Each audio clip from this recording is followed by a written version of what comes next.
Market లో invest చేసి మీ డబ్బులు డబుల్ చేసుకోవాలనుకుంటున్నారా? సుందరరామిరెడ్డి గారి లైవ్ సెమినార్ కి అటెండ్ అవ్వండి. సుధాకర్ గారు పర్టికులర్గా ఈ వీడియోలో టర్మ్ ఇన్సూరెన్స్కి సంబంధించిన పూర్తి స్థాయి వివరాలు మన సుమన్ టీవీ ప్రేక్షకులతో పంచుకున్నాం.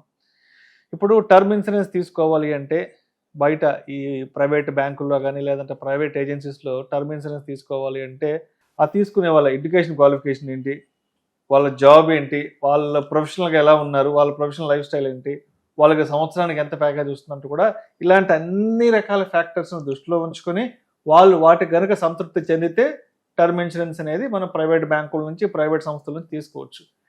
బట్ అందరూ ప్రొఫెషనల్ జాబులు చేయలేరు, అందరూ సాఫ్ట్వేర్ జాబులు చేయలేరు, అందరికీ సంవత్సరానికి ఒక 20 లక్షలు 30 లక్షల ప్యాకేజీలు రావు. చిన్న చిన్న ఉద్యోగాలు చేసుకునే ఉంటారు, చిన్న చిన్న వ్యాపారాలు చేసుకునే వాళ్ళు ఉంటారు. ఇప్పుడు రోడ్ సైడ్ పండ్ల వ్యాపారం చేసుకునే వాళ్ళు, పూల వ్యాపారం చేసుకునే వాళ్ళు, ఇట్లాంటి చిన్న చిన్న వ్యాపార వర్గాల వాళ్ళు ఉంటారు. కాబట్టి సో చిన్న ఆదాయం తక్కువ ఆదాయం ఉన్న వాళ్ళకు కూడా మరి ఎస్బీఐ లైఫ్ నుంచి ఏమన్నా టర్మ్ ఇన్సూరెన్స్ తీసుకునే మంచి అవకాశం ఏదైనా ఉందంటారా? మంచి క్వశ్చన్ అడిగారు విష్ణు గారు. ఎందుకంటే ఈ రోజులలో ఏంటంటే చిన్న చిన్న ఏజ్ వాళ్ళకి హార్ట్ అటాక్లు రావడము, రోడ్ మీద వెళ్తుండే యాక్సిడెంట్లు కావడము, నెక్స్ట్ ఏంటంటే న్యాచురల్గానే పొద్దున లేచేసరికి చనిపోయి ఉండడము, కొన్ని డిసీజెస్ తోటి ఏంటంటే మన కరోనా లాంటి డిసీజెస్ రావడం వల్ల అలాంటి డెంగ్యూ మలేరియా తోటి కూడా అతను హాస్పిటల్లో ఉంటాడు. హాస్పిటల్లో ఉండడం ధైర్యంగా ఉంటుంది, కానీ తెల్లారేసరికి హాస్పిటల్కి వెళ్ళేసరికి ఆ డాక్టర్ ఉండి చనిపోయాడని చెప్పేసరికి ప్లేట్లెట్స్ పడిపోవడము, వాళ్ళ గుండె ఒకసారి ఆగిపోయినంత అవుతుంది. మనకి ఇప్పుడు మీరు అడిగినట్టు ఏంటంటే ఇంతకుముందు ఇచ్చిన టర్మ్ పాలసీలు అన్ని ఏంటంటే ప్రొఫెషనల్స్, క్వాలిఫికేషన్ ఉండాలి, ఇన్కమ్ ఉండాలి, ఇవన్నిటిని దృష్టిలో పెట్టుకుని టర్మ్ పాలసీ అనేది ఇచ్చేవాళ్ళు. కానీ ఇప్పుడు ఏంటంటే మన భారతదేశంలో 140-150 కోట్ల జనాభాలో almost 60% and above middle class ఫ్యామిలీసే ఎక్కువ ఉన్నాయి. ఈ మిడిల్ క్లాస్ ఫ్యామిలీస్ అందరూ కూడా ఐటీ రిటర్న్స్ కానీ అందరు కానీ ఎడ్యుకేషన్ క్వాలిఫికేషన్ నుండి కూడా చేయలేరు. కాబట్టి వాళ్ళకు కూడా రేపటి రోజు ప్రమాదం జరిగితే వాళ్ళ ఫ్యామిలీ కూడా రోడ్డు మీదకి రావద్దు అని చెప్పేసి మన ప్రధానమంత్రి ఎవరైతే తీసుకున్నారో ఒక మంచి సంకల్పం, 2047 వరకు ఇండియాలో ఉన్న ప్రతి ఒక్కరికి ఇన్సూరెన్స్ అనేది ఉండాలని చెప్పేసి ఒక సంకల్పం తీసుకున్నాడు. దాన్ని దృష్టిలో పెట్టుకొని రీసెంట్ గా వచ్చిన అమెండ్మెంట్ ప్రకారము మన ప్రజల కోసం, ఎస్పెషల్లీ ఇండియన్ పబ్లిక్ కోసము అతను జిఎస్టీని కూడా వేవర్ చేశాడు.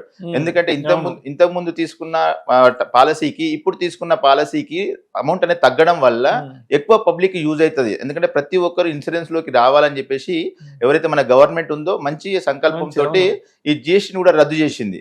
కాబట్టి ఇది ఏంటంటే ప్రతి ఒక్కరు యూటిలైజ్ చేసుకోలేదు.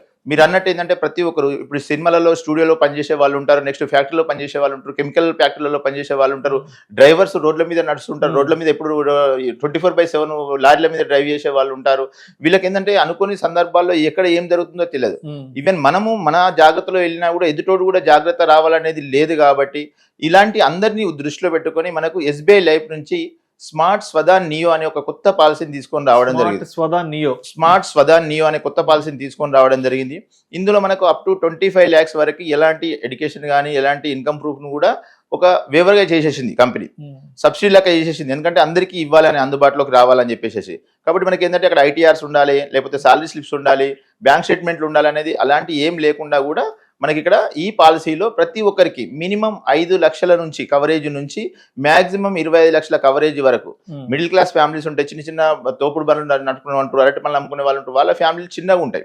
కాబట్టి వాళ్ళకి ఒక 25 lakhs ఒక ఇన్సూరెన్స్ అమౌంట్ వచ్చినా కూడా వాళ్ళు ఏంటంటే కొంచెం ఆ ఫ్యామిలీ అనేది కొంత సంవత్సరాల వరకు, ఎందుకంటే వాళ్ళ మీద డిపెండ్ అయిన పిల్లలు ఉంటారు, చదువు కోసం అనే, లేకపోతే ఇంకేదైనా దీనికోసం అన్నా, హాస్పిటలైజేషన్ కోసం అన్నా, దీనికోసం అన్నా ఎవరైతే ఇంటి పెద్ద సంపాదించే ఇంటి పెద్ద లేకపోతే ఆ ఇంటికి బర్డెన్ అయిపోతుంది, ఏది ఆర్థికంగా బర్డెన్ అయిపోతుంది. ఎంతో కొంత అమౌంట్ వచ్చిందంటే దాన్ని ఫిక్స్డ్ డిపాజిట్ చేయడమో లేకపోతే దాన్ని కొంత యూజ్ చేసుకోవడమో ఉండడం వల్ల వాళ్ళకు ఒక మంచి ఆర్థికంగా చనిపోయిన మనిషిని తీసుకురాలేము, కానీ మనిషి ఉంటే ఎలా అంటే సంపాదించి ఇంటికి ఇచ్చేవాడో అలా ఈ పాలసీ అనేది వాళ్ళు యూటిలైజ్ చేసుకోవడం జరుగుతుంది. కాబట్టి ఏంటంటే ఎవరైనా మిడిల్ క్లాస్ ఫ్యామిలీస్ కానీ చిన్న చిన్న ఇన్కమ్ ఉన్న వాళ్ళు, సార్ పెద్దగా ఉన్న వాళ్ళు, హై లెవెల్ ఇన్కమ్ ఉన్న వాళ్ళు, వాళ్ళు ఎక్కడో సేవింగ్ చేసుకుంటారు, వాళ్ళ ఫ్యామిలీలు ఎలాగైనా బతకగలుగుతాయి. కానీ ఇక్కడ మనం ఆలోచించాల్సిందంటే middle class families, lower middle class, చిన్న ఆదాయం ఉన్న వాళ్ళు ఖచ్చితంగా ఇలాంటి పాలసీని చూజ్ చేసుకోవాలి. ఇక్కడ ఇలాంటి పాలసీలు ఉండడం వల్ల రేపటి రోజు మన ఆర్థికంగా ఫ్యామిలీ అనేది కాకుండా ఇబ్బంది కాకుండా ఉంటుంది. సో ఇప్పుడు దీనికి సంబంధించి ఏజ్ క్రైటీరియా ఎంతవరకు ఉంటుంది? సరే, ఇక్కడ మనకు టర్మ్ పాలసీ కాబట్టి ఏంటంటే ఇది మనకు లైఫ్ అంటే రిస్క్ కవరేజ్ ఉంటుంది. కాబట్టి ఇందులో మనకు మినిమం 18 ఇయర్స్ నుంచి మాక్సిమం 65 ఇయర్స్ ఏజ్ ఉన్న వాళ్ళు ఎవరైనా ఈ పాలసీకి అర్హులే సార్. మనకి ఇక్కడ ఏదైతే మనం ఇంతకుముందు డిస్కస్ చేసినాం ఇన్కమ్ ట్యాక్స్ రిటర్న్స్ కానీ సాలరీ స్లిప్స్ కానీ అవన్నీ ఏవి చూపించకుండా వాళ్ళ క్రైటీరియాని పట్టేసేసి మనకి ఇక్కడ ఏంటంటే కంపెనీ ఏంటంటే ఒక మంచి ఉద్దేశంతో 45 సంవత్సరాల లోపు మెడికల్ కూడా వివరించేసింది సార్ ఇక్కడ. అంటే ఎలాంటి మెడికల్ టెస్టులు లేకుండా కూడా మనకి ఈ పాలసీని తీసుకోవచ్చు. కాబట్టి మనకి ఏంటంటే ఎవరైనా కూడా 18 ఇయర్స్, ఎందుకంటే 18 ఇయర్స్లో మేజర్ అవుతారు. కొన్ని ఫ్యామిలీలో 18 ఇయర్స్ నుంచే సంపాదన అనేది స్టార్ట్ అయిపోతుంది.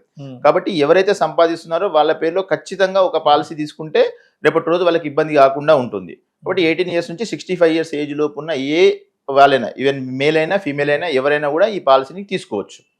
మరి ఎస్బీఐ లైఫ్ స్మార్ట్ స్వదా నియోలో మరి డెత్ కవరేజ్ ఎలా ఉంటుంది సార్? ఇక్కడ మనకు మినిమం ఫర్ ఎగ్జాంపుల్ ఏంటంటే ఇప్పుడు మనము అందరూ 25 లక్షల పాలసీ తీసుకోలేరు, అలా అని చెప్పి తక్కువ పాలసీ తీసుకోలేరు. వాళ్ళ ఆర్థిక స్తోమతకు తగ్గట్టుగా మినిమం 5 లక్షల కవరేజ్ తోటి 5 లక్షలు అనుకుంటే సంవత్సరానికి 6,000 6,500 అలా పడుతుంది సార్ వాళ్ళ ఏజ్ని బట్టేసేసి.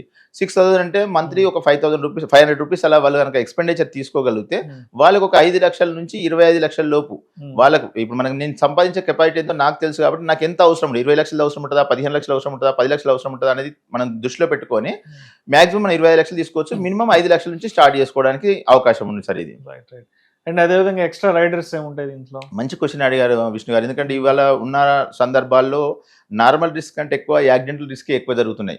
ఎందుకంటే మనకు ఫ్యాక్టరీలు కానీ ఇండస్ట్రీస్ కానీ సినిమా ఇండస్ట్రీ కానివ్వండి, వాళ్ళు లైన్మెన్స్ ఉంటారు, నెక్స్ట్ లైటింగ్ చేసే వాళ్ళు ఉంటారు, ఫోటోగ్రాఫర్స్ ఉంటారు, ఎక్కువ ఫీల్డ్ లో తిరుగుతుంటారు. ఈవెన్ ఫార్మర్స్ కూడా అర్ధరాత్రి లేచి పొలం కాడికి వెళ్లాల్సి వస్తుంది, మోటార్లు కాలిపోవడము లేకపోతే పాములు ఉండడము అలాంటి ఇవన్నీ సిచ్యువేషన్ పట్టేసేసి ఇన్ కేసు ఒక యాక్సిడెంటల్ రిస్క్ కనుక జరుగుతాయి. ఫర్ ఎగ్జాంపుల్ ఇక్కడ మనం ఒక 24 లక్షలకి తీసుకున్నట్టుంటే అడిషనల్ గా ఒక 72 lakhs కి అడిషనల్ గా మనం రైడర్ అనేది యాడ్ చేసుకోవడం జరుగుతుంది. అంటే ఆల్మోస్ట్ ఆల్ ఒక ఇన్ కేసు కనుక యాక్సిడెంట్ లో కనుక రిస్క్ జరిగితే 96 లక్షల రూపాయలు ఆ ఫ్యామిలీకి వెళ్ళిపోవడం జరుగుతుంది. దగ్గర కోటి రూపాయలు అనేది వాళ్ళకి వెళ్ళిపోవడం జరుగుతుంది. కాబట్టి ఏంటంటే ఇక్కడ యాక్సిడెంటల్ కవరేజ్ కూడా మనం ఇక్కడ యాడ్ చేసుకోవచ్చు.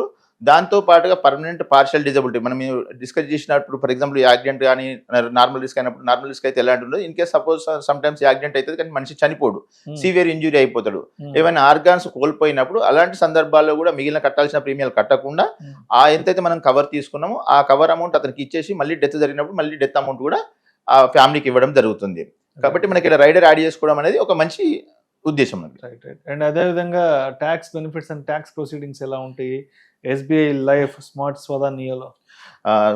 మంచి క్వశ్చన్ అడిగారు. ఎందుకంటే ప్రతి ఒక్కరు ఏంటంటే సేవ్ చేసుకోవాలనే ఉద్దేశంతో ఉంటారు కాబట్టి వాళ్ళు ఏదైతే అమౌంట్ పే చేస్తున్నారో దాన్ని కూడా మనం సెక్షన్ 80Cలో చూపించుకోవచ్చు. సెక్షన్ 80Cతో పాటు రేపటి రోజు ఏమైనా డెత్ క్లెయిమ్ వచ్చినప్పుడు ఆ డెత్ క్లెయిమ్ను కూడా వాళ్ళు ఎలాంటి ట్యాక్స్ పే చేయాల్సిన అవసరం లేదు. రెండోది ఇందులో ఉన్నాక ఇంకొక బ్యూటీ ఏంటంటే సార్ ఇక్కడ మనం డిస్కస్ చేసుకోవాల్సింది ఫర్ ఎగ్జాంపుల్ కస్టమర్ ఒక 15 సంవత్సరాలు పే చేసిండు అనుకుందాం, 5,000 రూపాయలు వచ్చింది ఫర్ యానమ్, 75,000 రూపీస్ అతను పే చేస్తాడు ఇయర్లీ. 15 సంవత్సరాలకి 75,000 రూపాయలు పే చేసిన అమౌంట్ అతనికి మనము రిస్క్ కవరేజ్ ఏదైతే ఉందో 75 ఇయర్స్ వరకు ఇస్తాము. ఇన్ కేస్ ఏదన్నా ఆ టైంలో మనిషి చనిపోకపోతే అతను కట్టిన డబ్బులు కూడా రిటర్న్ చేయడం జరుగుతుంది. డెత్ జరిగితేనేమో డెత్ క్లెయిమ్ ఇస్తాము, డెత్ జరగని పక్షంలో కూడా అతను ఏదైతే అమౌంట్ పే చేశాడో కంపెనీకి మొత్తం అమౌంట్ వాపస్ ఇవ్వడం జరుగుతుంది. కాబట్టి ఇక్కడ ఏంటంటే మనం ఒక గల్లగురి అంటాం కదా సార్, కిడ్డీ బ్యాంక్ అలాంటిది అన్నట్టు ఇది. ఎందుకంటే ఉంటేనేమో కిడ్డీ బ్యాంక్ లో ఉంటుంది అమౌంట్, ఒకవేళ కిడ్డీ బ్యాంక్ కనుక బదులైంది అనుకోండి ఇన్సూరెన్స్ అమౌంట్ అనేది ఆ ఫ్యామిలీకి ఇవ్వడం జరుగుతుంది.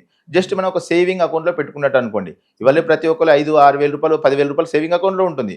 అదే ఇక్కడ పెట్టుకునే అమౌంట్ అక్కడ ఇన్సూరెన్స్ లో కట్టుకుంటే ఒక 25 లక్షల ఇన్సూరెన్స్ కవర్ అనేది వాళ్ళకి ఇవ్వడం జరుగుతుంది. కాబట్టి ప్రతి ఒక్కరు ఏంటంటే ఈ పాలసీ గురించి ఆలోచించండి. మిడిల్ క్లాస్ ఫ్యామిలీస్ ఖచ్చితంగా ఇలాంటి ఫ్యామిలీస్ ఉండాల్సిందే.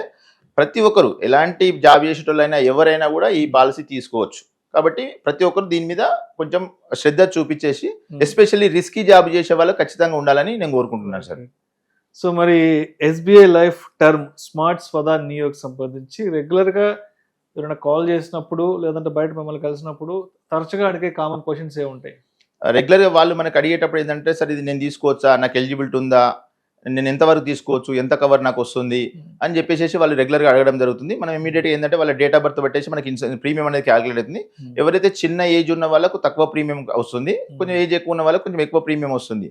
రెండోది ఎక్కువ వచ్చినా తక్కువ వచ్చినా కూడా మనకు ఉన్న అడ్వాంటేజ్ ఏంటంటే మనం ఎంతైతే ప్రీమియం పే చేసినా ఆ ప్రీమియం అంతా వాపస్ వస్తుంది. కాబట్టి మనం ఏంటంటే ప్రీమియం తక్కువ వచ్చినా ఎక్కువ వచ్చినా కూడా ఆలోచించకుండా ఫస్ట్ మనము ప్రీమియంలోకి ఎంటర్ అవ్వడమే బెటర్. మంచి ఉద్దేశం. Thank you sir, thank you so much Sudhakar గారు.